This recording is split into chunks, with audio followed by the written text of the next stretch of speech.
बिस्मिल्लाहिर्रहमानिर्रहीम। तमाम तारीफ़ें उस अल्लाह रब्बुल इज़्ज़त के लिए लायक और ज़ेबा हैं जो तमाम जहानों का बनाने वाला और उसे पालने वाला है। करोड़ों दुरूद और सलाम हो आखिरी नबी मोहम्मद मुस्तफ़ा सल्लल्लाहु अलैहि वसल्लम पर। अस्सलाम वालेकुम व रहमतुल्लाहि व बरकातहू। नाज़रीन और सामीन, आज की हमारी गुफ्तगू का उन्वान सूरतुल क़मर की बरक़ात और फजीलत है। ये सूरत कुरान पाक के 27वें पारे में है।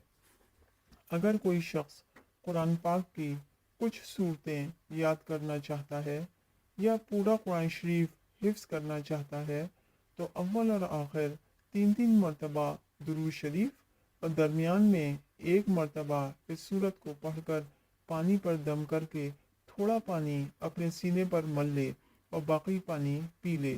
इंशाअल्लाह ताला अज़ीज़, इस अमल के करने से वो जो भी चीज़ याद करना चाहता है वो याद हो जाएगी, या वो कुरान पाक हिफ्ज़ करना चाहता है तो वो कुरान पाक हिफ्ज़ हो जाएगा।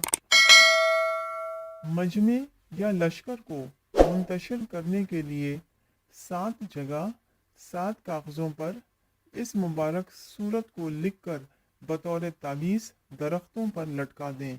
इंशाअल्लाह ताला मजमा या लश्कर फ़ौरन मुंतशिर हो जाएगा। बाद नमाज इशा अव्वल और आखिर 3 मरतबा दुरूद शरीफ और दरमियान में एक मरतबा इस सूरत को पढ़ना हर एक बला से महफूज रखता है। हर मुश्किल और हर मुसीबत से निकलने के लिए बाद नमाज इशा अव्वल और आखिर 11 मरतबा दुरूद शरीफ और दरमियान में 11 मरतबा ये सूरत पढ़ें। अमल की मुद्दत 11 दिन है।